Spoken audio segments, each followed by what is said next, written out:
Für die Aufnahme und Auswertung von Satellitenbildern sind verschiedene Wellenlängenbereiche des elektromagnetischen Spektrums wichtig. Eine besondere Rolle spielt das Infrarot. Den meisten Menschen ist Infrarot aus dem Alltag ein Begriff. Wärmebildkameras, Infrarotlampen, aber auch Fernbedienungen verwenden Infrarot. Wir Menschen können Infrarot nicht sehen, nehmen es aber teilweise als Wärme wahr. Also was genau ist das Infrarot? Schauen wir uns dazu noch einmal das elektromagnetische Spektrum an. Der Bereich des Infrarots im elektromagnetischen Spektrum wird von dem sichtbaren roten Licht und den Mikrowellen eingegrenzt. Die elektromagnetischen Wellen mit Wellenlängen zwischen 0,78 Mikrometer und 1 Millimeter werden als Infrarot bezeichnet. Da dieser Bereich relativ groß ist, wird die Infrarotstrahlung noch weiter unterteilt in das nahe, kurzwellige, mittlere, langwellige und thermale Infrarot sowie das ferne Infrarot. Abgesehen vom fernen Infrarot werden alle Bereiche in bestimmten Anwendungsgebieten der Fernerkundung genutzt. So absorbiert Wasserdampf besonders gut bestimmte Bereiche des mittleren und kurzwelligen Infrarot. Ein Umstand, der es Meteorologen ermöglicht, mit diesen Wellenlängenbereichen den Gehalt von Wasserdampf in der Atmosphäre zu ermitteln und so Luftfeuchte zu bestimmen oder Luftbewegungen nachzuverfolgen. Derselbe Effekt spielt auch bei der Aufbereitung von Satellitenaufnahmen eine entscheidende Rolle. Denn der Wasserdampf in der Atmosphäre absorbiert und streut bestimmte Teile des elektromagnetischen Spektrums.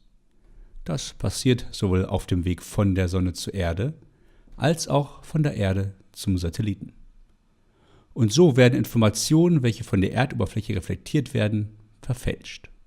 Doch der Wasserdampfanteil in der Atmosphäre kann mit Hilfe des nahen und kurzwelligen Infrarot bestimmt werden, um eine Atmosphärenkorrektur durchzuführen. Jetzt kann das Satellitenbild zur Analyse der Erdoberfläche eingesetzt werden. Dieses Satellitenbild des ISS-Sensors HALCO zeigt eine Algenblüte des Eriesees und verdeutlicht uns ein weiteres wichtiges Anwendungsgebiet des infraroten Spektrums. Denn auch die Vegetation an Land und in der oberen Schicht von Gewässern kann mit Infrarot untersucht werden. Hierbei kommt das nahe Infrarot zum Einsatz, das besonders stark von Pflanzen bzw. vom Chlorophyll, dem grünen Blattfarbstoff, reflektiert wird. Pflanzen absorbieren blaues und rotes Licht, welches sie für die Photosynthese nutzen.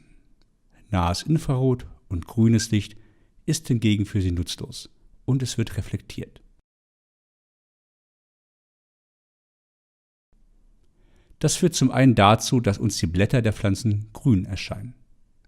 Bei gesunden Pflanzen folgt daraus aber auch ein sprunghafter Anstieg der Reflexion vom roten zum nahen Infrarot, den wir als Red Edge bezeichnen. Dieses Phänomen nutzt die Fernerkundung, um den Normalized Difference Vegetation Index, kurz NDVI, zu berechnen. Der NDVI ist der Quotient der Differenz und der Summe des roten und infraroten Kanals. Je vitaler die beobachtete Vegetation ist, desto näher ist dieser Index an 1. Geringe oder gar keine Photosyntheseaktivität wird von einem Wert nahe -1 angezeigt. Und der NDVI ist nur eine Möglichkeit, aus Satellitenbildern und dem infraroten Spektrum präzise Aussagen über die Pflanzenwelt zu treffen. So gibt beispielsweise ein weiterer Index, der Blattflächenindex LAI, Auskunft darüber, wie stark die Vegetationsbedeckung ausgeprägt ist. Die Nutzung des thermalen Infrarot stellt den Grundgedanken der Fernerkundung auf den Kopf. Denn normalerweise wird die von der Erde reflektierte Sonnenstrahlung abgebildet. Beim thermalen Infrarot ist allerdings die Wärmestrahlung, die von der Oberfläche ausgeht, also emittiert wird, besonders interessant. Oberflächen und Körper emittieren Wärme unter anderem als thermale Infrarotstrahlung, was es theoretisch ermöglicht, Temperaturen aus dem Weltraum zu messen. Das Problem: verschiedene Oberflächen emittieren diese langwellige Strahlung unterschiedlich gut. So wird ein Blechdach bei 30 Grad Celsius weniger Thermalstrahlung abgeben als ein mit Dachziegeln gedecktes bei gleicher Temperatur. Auch Wasserdampf und Aerosole in der Atmosphäre überdecken die Wärmestrahlung der Erdoberfläche. Und dennoch, nach Atmosphärenkorrektur und dem Abgleich mit Oberflächenkarten kann man von der im Satellitenbild gemessenen Intensität des Thermalinfrarot auf die Temperatur der aufgenommenen Oberflächen schließen. Dann entstehen Bilder, mit denen Oberflächentemperaturen auf dem ganzen Globus gemessen werden können, ganz ohne Thermometer. Aber auch Waldbrände und andere Hitzequellen wie Vulkane können so beobachtet werden. Das Infrarot spielt in der Fernerkundung eine zentrale Rolle. Es ermöglicht uns genauere Wettervorhersagen, das Monitoring verschiedener Ökosysteme unserer Erde, liefert Temperaturdaten für die Klimabeobachtung und ermöglicht uns einen Blick auf die Vielfalt unseres Planeten abseits des Sichtbaren.